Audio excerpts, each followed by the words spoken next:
Welcome everyone. आज अपन start करने जा रहे हैं केमिकल इक्विलिब्रियम। आज के इस लेक्चर में मैं कोशिश करूंगा एक मिनिमम टाइम में इक्विलिब्रियम को मैक्सिमम एक्सप्लेन कर पाऊँ। सिंपली दो टाइप की रिएक्शन होती है, कभी कभी रिएक्टेंट प्रोडक्ट में कन्वर्ट हो जाता है और कुछ रिएक्शंस ऐसी होती है जिनमें रिएक्टेंट प्रोडक्ट में कन्वर्ट होता है। एक सर्टेन टाइम बाद में ये प्रोडक्ट अगेन रिएक्टेंट में कन्वर्ट होने लग जाए तो इस टाइप की रिएक्शन आपकी रिवर्सेबल रिएक्शन होती है।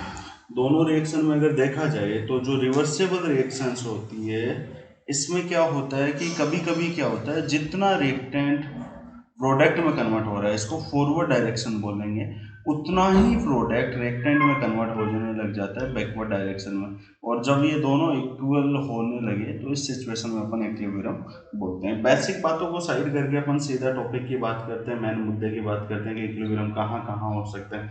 इसका सबसे पहले अपन ग्राफिकल फॉर्म देखेंगे। ग्राफिकल फॉर्म की अगर मैं बात करता हूँ यहाँ पे तो एक ग्राफ ड्रॉ करके देखेंगे अपन कुछ। ओके, जैसे मैं बात करूँ यहाँ पे दो चीज़ों के बिटवीन ग्राफ बनता है। एक तो होती है आपकी कंसंट्रेशन, एक तो क्या होता है कंसंट्रेशन, एक होता है टाइम। तो कंसंट्रेशन सेम हो या कांस्टेंट हो, मेन तौर पे कंसंट्रेशन में कांस्टेंट होना नेसेसरी है। जब भी कोई रिएक्शन में कांस्टेंट है, जैसे मान लीजिए इनिशियली रिएक्टेंट की कंसंट्रेशन हाई होगी, प्रोडक्ट की बिल्कुल जीरो होगी। इधर अपन कंसंट्रेशन को ड्रॉ कर रहे हैं, इधर टाइम को। धीरे धीरे टाइम के साथ रिएक्टेंट की कंसंट्रेशन डिक्रीज होगी, प्रोडक्ट की क्या होगी इंक्रीज होगी। एक वो पॉइंट जिस पर इन दोनों की कंसंट्रेशन क्या हो चुकी है कांस्टेंट हो चुकी है, वो पॉइंट आपके लिए क्या कहलाएगा। मान लीजिए ये वो टाइम है जिसपे ये दोनों की कंसंट्रेशन चेंज नहीं हो रही है, तो इसी को अपन बोलेंगे टी इक्विलिब्रियम टाइम। और आप कहोगे रिएक्शन इक्विलिब्रियम में है। अगेन इसमें और क्या पॉसिबिलिटी है, जैसे इस तरीके से हो सकता है लाइक दैट कि यहाँ पे रिएक्टेंट की कंसंट्रेशन डिक्रीज होती जा रही, प्रोडक्ट की इंक्रीज हो रही है। फाइनली एक पॉइंट ऐसा है कि जहाँ पे दोनों की कंसंट्रेशन सेम हो जाए रिएक्टेंट और प्रोडक्ट के लिए। यहाँ अपन कंसंट्रेशन को लेके चलेंगे, इधर लेके चलेंगे अपन टाइमिंग को। अगर मैं बात करूँ यहाँ पे जिस पॉइंट पे ये सेम हो रही है जिस टाइम पे, उसी को अपन बोलेंगे टी इक्विलिब्रियम टाइम। तो ये भी आपका इक्विलिब्रियम है। आप इसको एक तरीके से और ड्रॉ कर सकते हो कुछ इस तरीके से कि मान लीजिए आपकी कंसंट्रेशन रिएक्टेंट की डिक्रीज हो रही है और इधर प्रोडक्ट की इंक्रीज हो रही है। अब हो सकता है यहाँ पे रिएक्टेंट हो, यहाँ प्रोडक्ट हो, इधर अपन बात कर रहे हैं कंसंट्रेशन की, इधर किसकी कर रहे हैं टाइम की। अगर ये एक दूसरे को ओवरटेक कर जाए, जिस पॉइंट पे ओवरटेक कर जाए उसके बाद में जिस पॉइंट पे जाके पर्टिकुलरली कांस्टेंट हो रही है, जैसे मान लीजिए यहाँ से यहाँ कांस्टेंट हो गई, तो ये टाइम आपका टी इक्विलिब्रियम टाइम होगा। तो ये भी रिएक्शन आपकी इक्विलिब्रियम में होगी। अगर मैं बात करता हूँ इन्हीं सभी रिएक्शंस को लेके, अगर रेट ऑफ रिएक्शन की टर्म में बात करूँ तो रेट ऑफ रिएक्शन की अगर मैं बात करूँ यहाँ पे, जैसे मान लीजिए मैं यहाँ पे रेट ऑफ रिएक्शन लेके चलता हूँ ROR और इधर ले लेता हूँ टाइम को, तो रेट ऑफ रिएक्शन आपकी सेम होना नेसेसरी है। मान लीजिए यहाँ कांस्टेंट है, रेट ऑफ रिएक्शन यहाँ क्या हो गई है रिएक्टेंट की है, ये प्रोडक्ट की कांस्टेंट हो गई। अब आपसे कोई कहे इक्विलिब्रियम है तो आप मना कर देना इक्विलिब्रियम नहीं होगा। अगर मैं इसको इस तरीके से यूज करता हूँ, जैसे मान लीजिए ये ग्राफ ऐसे भी शो कर सकता है कुछ इस तरीके से, ये रिएक्टेंट था, ये प्रोडक्ट था, और ये सॉरी सेम ही हो गया पिछले वाले का। कोई बात नहीं, इसको एक पॉइंट पे ले जाके अपन मिला देते हैं, थोड़ा सा ड्रॉप कर देते हैं एक बार। ठीक है, कुछ इस तरीके से अगर ऐसा हो तो ऐसी सिचुएशन आ जाए, ये रिएक्टेंट है, इधर ये प्रोडक्ट लेते हैं, इधर अपन टाइम ड्यूरेशन ले रहे हैं और यहाँ पे ले लेते हैं अपन रेट ऑफ रिएक्शन। अगर ये एक दूसरे को ओवरटेक कर रही है तो जिस पॉइंट पे ये एक दूसरे को क्रॉस कर, ये वो पॉइंट है जहाँ एक इक्विलिब्रियम आपका एस्टैब्लिश है। अगर ओवरऑल देखो तो मैं फाइनली देखो लास्ट टाइम पे ये रेट ऑफ रिएक्शन सेम नहीं है, तो ओवरऑल आप कहोगे इक्विलिब्रियम नहीं होगा ऐसी कंडीशन। एक और कंडीशन क्या बन सकती है रेट ऑफ रिएक्शन के साथ ग्राफिकल तौर ग्राफ के तौर पे, तो इसमें एक कंडीशन ये और बन सकती है। आप इसके अलावा जो देखोगे ये डिक्रीज हो सकती है, ये इंक्रीज हो सकती है, और दोनों किसी एक सेम पॉइंट पे आके अगर कांस्टेंट हो जाए, तो जिस टाइम पे कांस्टेंट होगी वो आपका कैसा टाइम होगा टी इक्विलिब्रियम टाइम होगा। और आप फाइनली आप कह सकते हो रिएक्शन इक्विलिब्रियम में है। तो इक्विलिब्रियम वो सिचुएशन होती है जब रेट ऑफ रिएक्शन या तो सेम हो जाए या फिर change in concentration of reactant and product are same हो जाए और कांस्टेंट हो जाए। सेम होना नेसेसरी नहीं है कंसंट्रेशन का, वो कांस्टेंट होना नेसेसरी होता है। बाय द वे अगर मैं बात करूँ रेट ऑफ रिएक्शन को कैसे कैलकुलेट कर सकते हैं, तो किसी भी रिएक्टेंट के प्रोडक्ट में कन्वर्ट होने के बाद इसको तीन तरीके से अपन मेजरमेंट कर सकते हैं। एक तो कर सकते हैं केसी की टर्म में, एक कर सकते हैं केपी की टर्म में, एक कर सकते हैं केएक्स की टर्म में। केसी की टर्म का मतलब होता है कि कंसंट्रेशन की टर्म में, कैफे की टर्म का मतलब है यहाँ प्रेशर की टर्म में, और केएक्स का मतलब है मोल फ्रैक्शन की टर्म में। लाइक दैट जैसे मान लीजिए आपको केसी निकालना है, तो आपको क्या करना है कि प्रोडक्ट जो होगा उसकी कंसंट्रेशन लेनी है डिवाइडेड बाई रिएक्टेंट की कंसंट्रेशन लेनी है। अगर मैं केपी की टर्म में बात करता हूँ इक्विलिब्रियम कांस्टेंट की, तो यहाँ प्रेशर जो है वो प्रोडक्ट का लेना पड़ेगा आपको, पार्शियल प्रेशर जो आता है, और यहाँ नीचे लेंगे अपन रिएक्टेंट का पार्शियल प्रेशर। अगर के एक्स की टर्म में बात करें मोल फ्रैक्शन की टर्म में, तो यहाँ पे मोल फ्रैक्शन अपने को लेने हैं प्रोडक्ट के, और नीचे लेने होते हैं मोल फ्रैक्शन किसके, रिएक्टेंट के। सिंपल वे में अगर मैं बात करूँ, इनकी कोई स्टोइकियोमेट्री दे रखी है, इनकी कोई भी स्टोइकियोमेट्री अगर आपको अवेलेबल है तो उसको पावर में लगा दीजिए। लाइक दैट रिएक्टेंट की अल्फा मान ली और प्रोडक्ट की बीटा मान ली, तो हर जगह ये बीटा आ जाएगा, इसकी पावर अल्फा, ये बीटा एंड पावर अल्फा। इस तरीके से अपन मेजरमेंट करते हैं। तो ये आपका एक बेसिक टर्म हो, बेसिक टर्म्स हो गई कि किस तरीके से आप कैसे केपी को यूज कर सकते हो, क्या कर्व वगैरह आते हैं। सबसे पहले अपन ने देखा कि कंसंट्रेशन सेम हो सकती है या कांस्टेंट हो सकती है। उसके बाद अपन ने देखा कि रेट ऑफ रिएक्शन का सेम होना नेसेसरी है कांस्टेंट के साथ साथ, देन ही वो इक्विलिब्रियम होगा, अदरवाइज इक्विलिब्रियम नहीं होगा। इसके बाद थर्ड पॉइंट की बात की मैंने कि इक्विलिब्रियम कांस्टेंट को तीन तरीके से रिप्रेजेंट कर सकते हो। तीनों पैटर्न याद रखिएगा, कौन कौन से आपका, केसी, केपी एंड केएच, कंसंट्रेशन की टर्म्स, प्रेशर की टर्म और मोल फ्रैक्शन की टर्म्स। अगर मैं बात करता हूँ इसके यूनिट मेजरमेंट को लेके, तो इसके बड़े सिंपल एग्जांपल्स आते हैं। इनके यूनिट मेजरमेंट की अगर मैं बात करूँ किसी भी सिचुएशन में, तो यूनिट मेजरमेंट जो होता है इसमें क्या होता है बच्चों, यूनिट्स में मैं बात करूँ तो यहाँ पे दो तरीके के क्वेश्चंस बनने के चांसेस होते हैं।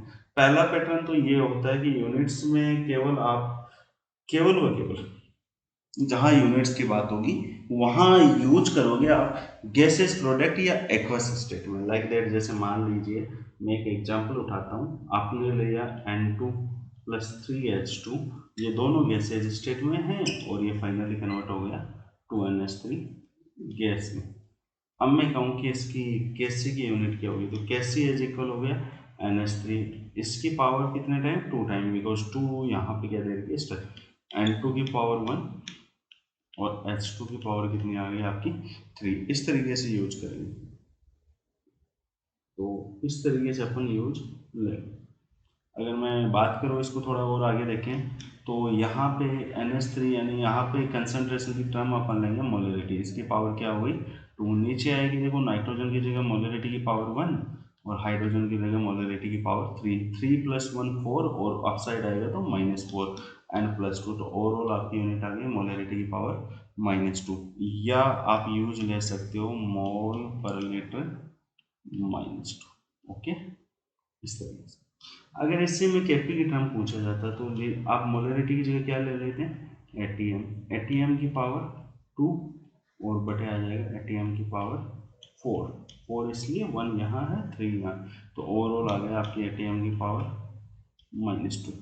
इसको और बेटर वे में आप सोल्व करना चाहते हो तो आप इसको सीधा ऐसे कर सकते हो, जैसे केपी की टर्म अगर आपके पास में आ रही है, केपी की टर्म, तो केपी इक्वल टू आप लिख सकते हो एटीएम की पावर डेल्टा एच, और कैसे की टर्म में लिख सकते हो मोलरिटी की पावर डेल्टा एन जी। अब ये डेल्टा एन जी क्या है, इस चीज को थोड़ा देख लेते हैं।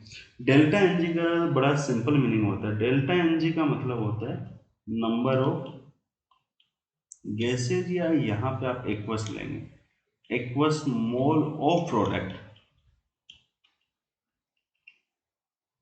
Products minus number of gases या फिर एक्वस मोल्स ऑफ रिएक्टेंट।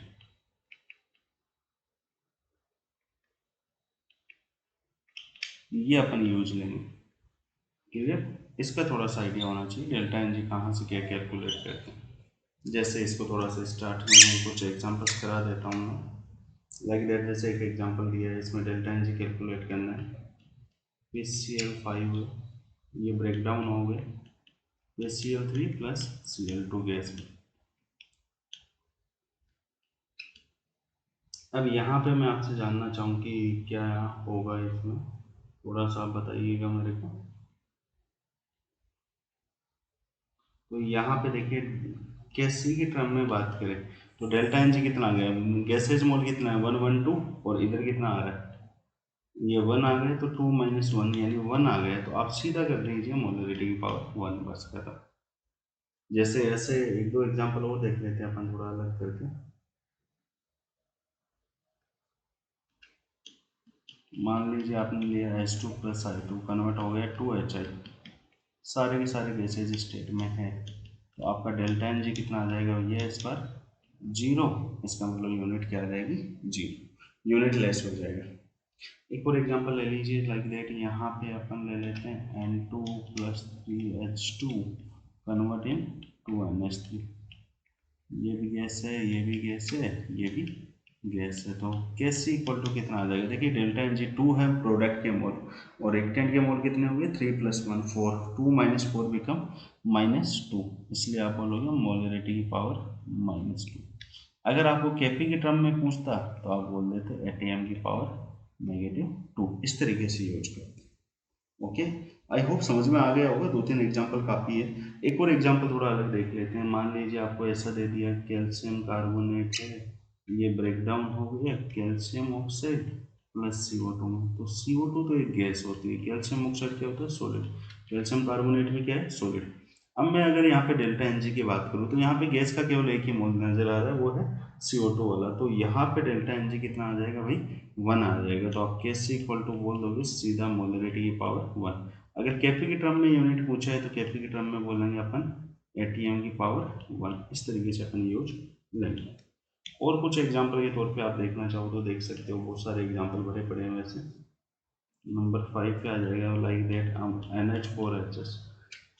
अब ये सॉलिड स्टेट में मान लो ये ब्रेक डाउन हो गया NH3 gas and H2S gas. अब मैं आपसे डेल्टा एन जी के बारे में बात करता हूँ, तो डेल्टा एन जी यहाँ कितना आ जाएगा, डेल्टा एन जी देखो गैसेज प्रोडक्ट है 2 मोल, और एक्टेन का मोल कितना है 0, 2 - 0 बिकम 2, यानी यहाँ पे delta N G equal to आ गया +2। अब मैं आपसे कैसी की यूनिट पूछता हूँ, तो कैसी की टर्म में आप बोलोगे सर मोलरिटी की पावर 2, या फिर केपी की टर्म में अगर पूछा जाए तो आप बता सकते हो एटीएम की पावर 2। इस तरीके से आप यूनिट्स यहाँ पे मेजर कर दो। ओके, आई होप कुछ आइडिया लग गया होगा कैसे क्या बेसिक्स होता है इसका। अब कुछ क्वेश्चंस की तरफ चलेंगे इसके, तो अपन आगे बढ़ाते हैं बात को थोड़ा। लाइक दैट, जैसे इसमें कुछ सिंपल क्वेश्चन पूछे जाते हैं कि जैसे मान लीजिए which of the following reaction are correct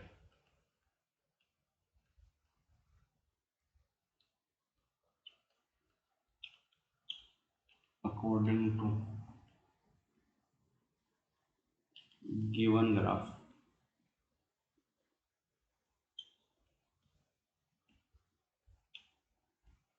इधर कंसंट्रेशन ड्रॉ कर रखी है, इधर कोई टाइम ड्रॉ कर रखा है, यहाँ पे कोई ए ड्रॉ किया है, इधर कोई बी ड्रॉ किया है, और इधर कोई सी ड्रॉ कर रखा है। ठीक है, तो पहला ऑप्शन दिया है कि A plus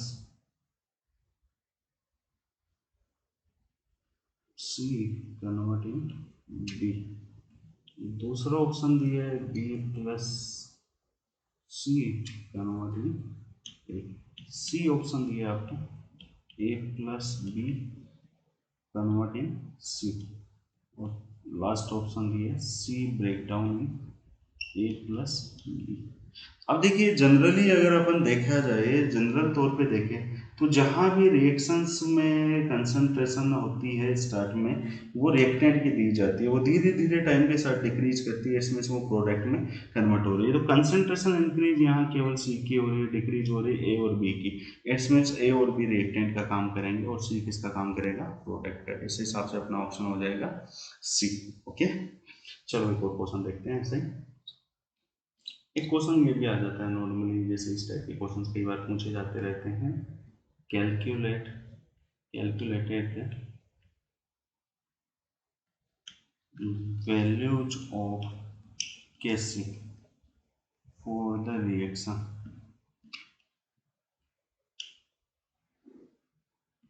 of Haber's method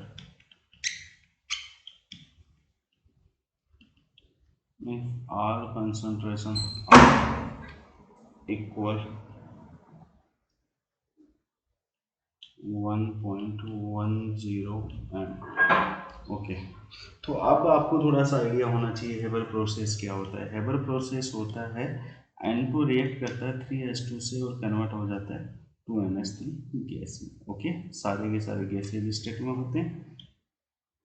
तो केसी इक्वल टू फॉर्मूला क्या हो गया आपका, अगर मैं यहाँ पे फॉर्मूला पुट करता हूँ तो केसी इक्वल टू आ जाता है प्रोडक्ट। प्रोडक्ट कौन है आपका NH3, तो उसकी कंसंट्रेशन अपन लेंगे 1.10 इसको 2 टाइम। और एक टाइम कौन कौन है आपका, एक तो N2 है इसकी 1 टाइम, और यहाँ पे लेंगे अपन 1.10 इसकी कंसंट्रेशन लेंगे 3 टाइम्स। तो इसको अपन आगे लेके सोल्व करेंगे तो 2 पावर्स तो यहाँ से फ्री हो जाएगी और यहाँ पे बच जाएगा 1.10 इंटू 1.10। अब ये ऊपर जाएगा तो ये आ जाएगा नेगेटिव में ले लेंगे वैल्यू, ये 1 अपॉन आ जाएगा। ठीक है, तो इसको सोल्व कर लीजिएगा और यहाँ पे लास्ट में जो यूनिट आएगी वो आएगी molarity n+2। Okay, I hope guys कुछ आइडिया लगा होगा कैसे क्या कर सकते हैं। अब बात करेंगे एक नए टॉपिक की तरफ। नया टॉपिक है आपका कुछ इस प्रकार से कि किस तरीके से आप केपी केसी के रिलेशन फाइंड आउट कर सकते हो। इसको लेके काफ़ी क्वेश्चंस आते रहते हैं। तो रिलेशन बिटवीन केपी एंड केसी, तो मैं बात करूंगा सबसे पहले रिलेशन बिटवीन केपी एंड केसी। अगर मैं केपी केसी के रिलेशन की बात करूं तो लाइक दैट कोई एक रिएक्शन उठानी पड़ेगी अपने को। जैसे मान लीजिए ए प्लस बी रिएक्ट किया और कन्वर्ट हो गया मान लीजिए सी प्लस डी में। मैं यहाँ पे ऐसा मान के चल रहा हूँ सभी गैसेज स्टेट में है ना आपके रिएक्टेंट एंड प्रोडक्ट, तो सबके आगे मैं लगा दूंगा जी। इसके बाद में मैं इसको थोड़ा सा आगे स्टोइकियोमेट्री ले लेता हूँ, इसकी अल्फा, इसकी बीटा, इसकी गामा एंड इसकी क्या ले लेते हैं डेल्टा। अब तुमको पता है कि केपी इक्वल टू होता है, केपी की टर्म मैंने अभी बताई, प्रोडक्ट की कंसंट्रेशन पार्शियल प्रेशर लेके है ना। प्रोडक्ट एक तो क्या है पीसी ले लो, इसका सी का पार्शियल प्रेशर और डी का पार्शियल प्रेशर मैंने क्या ले लिया पीडी ले लिया। यहाँ पे पार्शियल प्रेशर आएगा, एक का वो पीए ले लिया और बी का क्या ले लिया मैंने पीबी। सी की पावर जो है वो आपके पास में थी अल्फा, सॉरी सी की पावर अपन ने यहाँ पे अल्फा नहीं यहाँ पे लिया था अपन ने क्या, एक स्टेप बैक जाते हैं इसको उड़ा देते हैं। सी की पावर अपन ने ली थी गामा और डी की पावर आपने ली है डेल्टा, ए की पावर है अल्फा एंड बी की पावर है बीटा। अब तुमने एक फॉर्मूला बचपन से पढ़ा है कि पी वी इक्वल टू होता है एन आर टी, तो मैं ऐसा लिख सकता हूँ P equal to N by V R T, yes और नोट। और एन बाई वी जो आपका होता है मोल बाई वॉल्यूम होता है कंसंट्रेशन, तो मैं यहाँ पे लिख सकता हूँ पी इक्वल टू हो गया सी आर टी। तो मैं ऐसा भी यूज कर सकता हूँ यहाँ से उठा के कि P equal to C R T, तो पी ए इक्वल टू क्या होगा भैया सी ए आर टी और पी बी इक्वल टू क्या हो जाएगा सी बी आर टी। अगर मैं पी सी की बात करता हूँ पार्शियल प्रेशर ऑफ सी, तो ये आ जाएगा C C R T and P D की बात करूँगा तो क्या आ जाएगा सी डी आर टी। इस तरीके से अपना फॉर्मूला डेराइव हो जाएगा।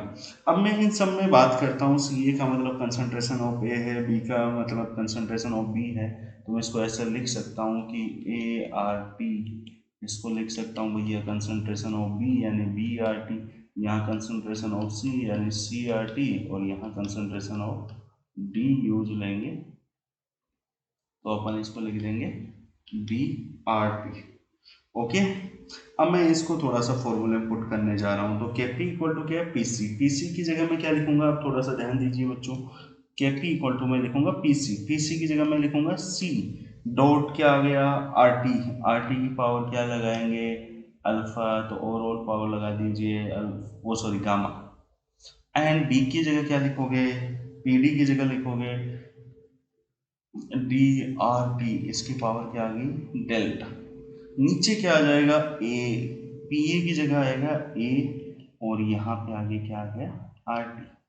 अब उसके बाद में क्या बचा है पीबी, पीबी की जगह क्या आएगा बी एंड आर टी। यहाँ पे देखिए ए की पावर थी अल्फा, बी की पावर थी बीटा, आर टी को कॉमन लेके आउटसाइड कर दीजिए, और यहाँ पे बच गया क्या के पी इक्वल टू आ गया आपका, थोड़ा सा ध्यान दीजिए यहाँ पे के पी इक्वल टू, बड़ा सिंपल सा रिलेशन आपका आ चुका है बच्चों। यहाँ पे के पी एज इक्वल आ जाएगा सी की पावर तो आ गई है भैया गामा, बी की पावर क्या है डेल्टा, और ए की पावर क्या है आपके पास में अल्फा, एंड बी की पावर क्या आ गई बीटा। और ये कुछ देखा देखा सा लग रहा है, ऐसा जब अपन कंसंट्रेशन के स्टाइकियोमेट्री फैक्टर लेते थे तो उसको फॉर्म में अपन केसी बोलते थे, इसको क्या बोलते थे केसी, और ये बच गया आर टी जिसको अपन ने कॉमन लेके आओ, तो इसकी पावर अपसाइड थी गामा प्लस डेल्टा, तो अपन लिखेंगे gamma plus delta minus alpha plus beta, और अपन ने gamma plus delta minus alpha plus beta को ही अभी थोड़ी देर पहले नाम दिया था डेल्टा एन जी, और ये जो सारी टर्म्स है आपके सामने निकल के आई है, ये वाली जो टर्म्स है इसी का अपन ने नाम दिया था के सी, इसलिए अपन बोलेंगे के पी इक्वल टू हो गया के सी, एंड आर टी की पावर आ गई डेल्टा एन जी। ये बड़ा इंपॉर्टेंट रिलेशन है, इसको लेके बहुत ज़्यादा न्यूमेरिकल्स आते हैं, ये सबसे इम्पोर्टेंट है बच्चे। आई होप कुछ समझ में आया होगा। अगर मैं इस रिलेशन को थोड़ा उठा के देखता हूँ तो इसके अंदर क्या क्या केस बनने की चांसेज है वो थोड़ा सा देख लीजिएगा। इसमें कुछ केस बनते हैं, जैसे मान लीजिए डेल्टा एन जी अगर ग्रेटर देन जीरो, क्या क्या केस बन सकते हैं देखिए, केस देखते हैं। डेल्टा एन जी अगर ग्रेटर देन जीरो है, इस दौरान आप समझिए कि डेल्टा एन जी किसी की पावर एक्स्ट्रा है उससे पॉजिटिव पावर से मल्टीप्लाई होकर केस इक्वल हो रहा है केपी के, इट्स मीन सिंपल सी बात है केपी ग्रेटर होगा किससे केसी से। अगर मैं कहूँ कि delta N G less than zero, इसका मतलब डेल्टा एन जी नेगेटिव है, नेगेटिव पावर से मल्टीप्लाई होने के बावजूद केसी इक्वल आ रहा है केपी के, इट्स मीन्स यहाँ पे केपी से ग्रेटर कौन होगा आपका केसी। एक केस और बनता है delta N G equal zero हो जाए, तो ये जब जीरो होगा तो आप कहोगे के पी एज इक्वल हो गया के सी।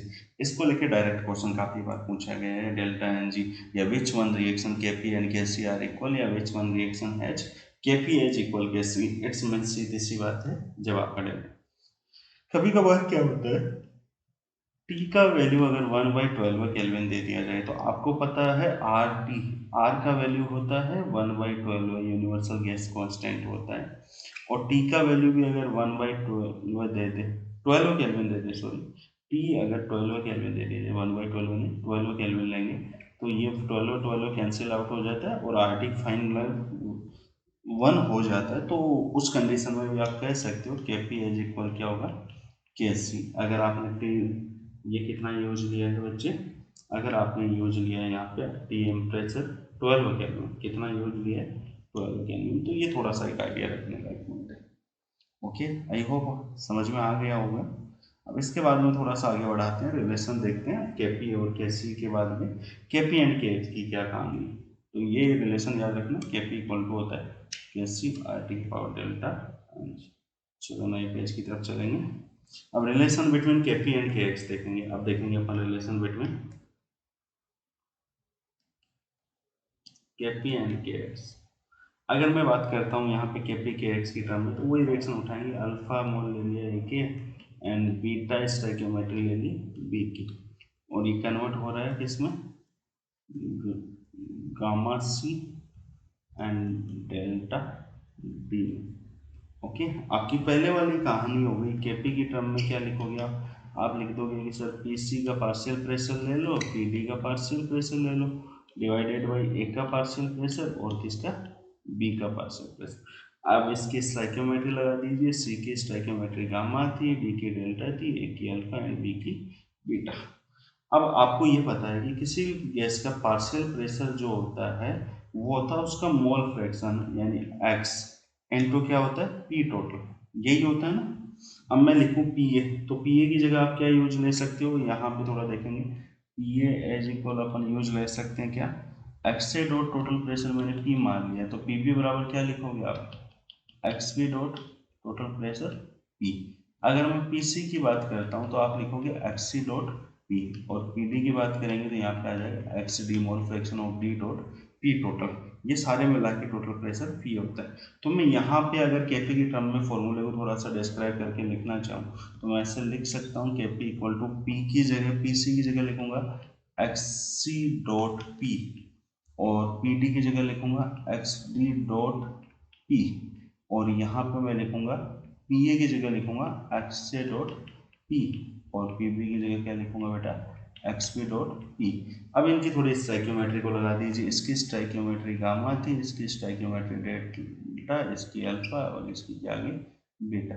अब मैं इसमें एक्स सी एक्स से एक्स डी और एक्स वी को थोड़ा सा साइड लेता हूँ, तो यहाँ पे ये जो है कंसंट्रेशन को ही रिप्रेजेंट कर रहे हैं एक तरीके से सी वगैरह को, और इनको अगर मैं बात करूँ तो इनको सिंपल वे में अगर बात करें, सॉरी एक्स सी अगर मोल फ्रैक्शन की बात आती है तो ये रिप्रेजेंट करता है के एक्स को, किसको रिप्रेजेंट कर रहा है के एक्स को, और यहाँ पे पी को साइड करके आउट कर लेंगे तो के पी इक्वल टू आपका आ गया के एक्स मोल फ्रैक्शन के टर्म में आपका इक्विलिब्रियम कांस्टेंट आ गया, और यहाँ पे क्या बचा पी की पावर वही पिछले वाली कहानी डेल्टा एन जी। तो इसमें सेम कहानी लगभग रिपीट हुई है, सेम तरीके के केस बनेंगे और सेम तरीके के क्वेश्चन आपसे पूछे जाते हैं, तो ये पॉइंट थोड़ा सा याद रखने लायक है। अब इसमें क्या क्या केस बन सकते हैं ये थोड़ा सा उठा के देखेंगे अपन अलग तरीके से, नेक्स्ट पेज पे चलना पड़ेगा मेरे हिसाब से।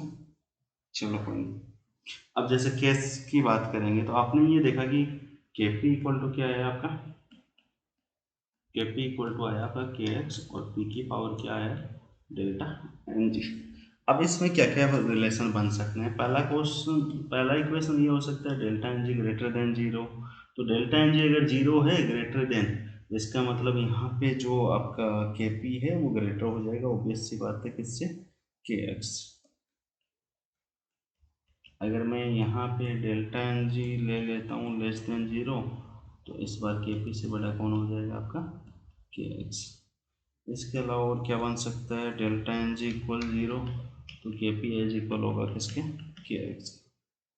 और इसके अलावा और क्या केस बन सकता है, ये तब चलेगा जब आपका प्रेशर कितना हो मोर देन 1 एटीएम। इसमें ये कहानी रिवर्स हो सकती है, अगर प्रेशर कैसा हो लेस देन 1 एटीएम। अगर प्रेशर लेस देन 1 एटीएम होगा तो क्या होगा कि जैसे delta N G greater than zero है आपका, तो के पी से बड़ा आपका इस बार कौन हो जाएगा के एक्स। अगर ऐसा हो कि delta N G less than zero है तो इस बार के पी बड़ा होगा किससे के एक्स से, और अगर delta N G equal zero है तो फिर से कहानी वही होगी के पी एज इक्वल होगा के एक्स। तो ये चीज़ें थोड़ा सा ध्यान रखना है। अगर 1 एटीएम भी हो पी इक्वल 1 एटीएम दे दिया जाए तो कहानी और भी मज़ेदार हो जाती है, के पी इक्वल टू आ जाता है के एक्स, और ये सब डिपेंड करेगा डेल्टा एन जी के साथ साथ। क्लियर है। अब ये कुछ पॉइंट्स है जो अपने को माइंड रखने होते हैं। अब इन सब के बाद में अपन बात करेंगे थोड़ा सा इंटरेस्टिंग फैक्ट की तरफ, जहाँ से इनके क्वेश्चंस आते रहते हैं, कुछ क्वेश्चंस की प्रैक्टिस करेंगे अपन। जैसे अपन कुछ क्वेश्चंस उठाते हैं लाइक दैट, एक क्वेश्चन करते हैं यहाँ पे, जैसे एक क्वेश्चन है कि के पी इज ग्रेटर देन के सी फॉर द रिएक्शन, तो कौन सी रिएक्शन के लिए के पी ग्रेटर देन के सी है। पहली रिएक्शन आपको दी है ever process work N2 plus 3H2 convert हो रहा है टू NH3 गैस में, ओके। और दूसरी रिएक्शन आपकी दी है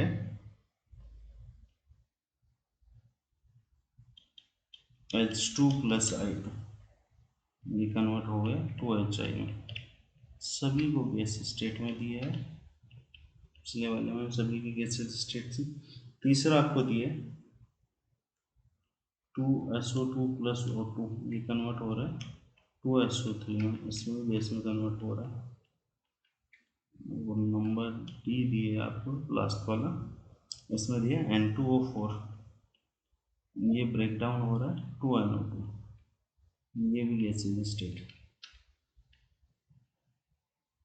यहाँ पे थोड़ा सा मार्कर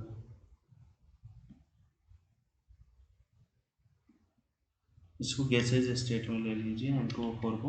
अब थोड़ा सा देखेंगे यहाँ पे, तो डेल्टा एन जी की अगर मैं बात करूँ, आपका देखो केपी ग्रेटर देन होगा कैसी, इसके लिए डेल्टा एन जी कैसा होना चाहिए था, पॉजिटिव होना चाहिए। यहाँ पे देखो 2 मोल है प्रोडक्ट के, रिएक्टेंट के हो गए 4 मोल, तो ये नेगेटिव आएगा। यहाँ 2 मोल है, यहाँ 2 है, 0 आ गया। यहाँ 3 मोल है और यहाँ 2 मोल है, यहाँ देखो 1 मोल है, 2 मोल है, तो डेल्टा एन जी कैसा आ रहा है इसका, पॉजिटिव आ रहा है। तो delta N G greater than 0 कौन से वाले ऑप्शन में, डी ऑप्शन में। तो फाइनली अपना आंसर कौन सा हो जाएगा, डी। ठीक है, चलो नेक्स्ट पेज पे चलते हैं।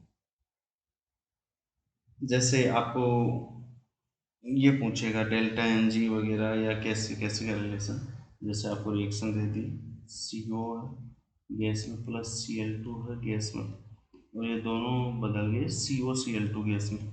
अब आपसे ये कहते हैं कि मान लो फाइंड के पी वाई कैसे, तो यहाँ पे के पी वाई कैसे बताना है। तो तुमको ये पता है कि के पी एज इक्वल होता है के सी आर टी की पावर क्या था, डेल्टा एन जी। अब मुझे ये बता दीजिए, अगर मैं इस केसी को उठा के इधर ले जाऊंगा तो आर टी की पावर क्या आ जाएगा, डेल्टा एन जी। अब लेकिन आपको के सी बाई के पी चाहिए, तो इधर देखो के पी को उठा के इधर ले आइए, ये जो के पी है इसको उठा के इधर ले आइए, तो ये आ गया के सी बाई के पी। तो यहाँ पे इधर क्या चला जाएगा, 1 अपॉन आर टी की power delta N G. R T की power delta N G, R T की पावर कितनी आएगी, डेल्टा एन जी कितना आएगा, देखो 1 मोल है गैस का, 2 मोल है प्रोडक्टेंट के, तो यहाँ पे आ जाएगी -1। यही आपका फाइनल आंसर हो जाएगा। ओके, अब कुछ और क्वेश्चन इसमें पूछे जा सकते हैं, वो देख लेते हैं। जैसे मान लो आपको केसी का कुछ भी वैल्यू दे देगा और आपसे बाकी चीज़ें पूछेगा टेम्परेचर वगैरह के बारे में, तो कुछ इस तरीके से क्वेश्चन आते हैं लाइक दैट।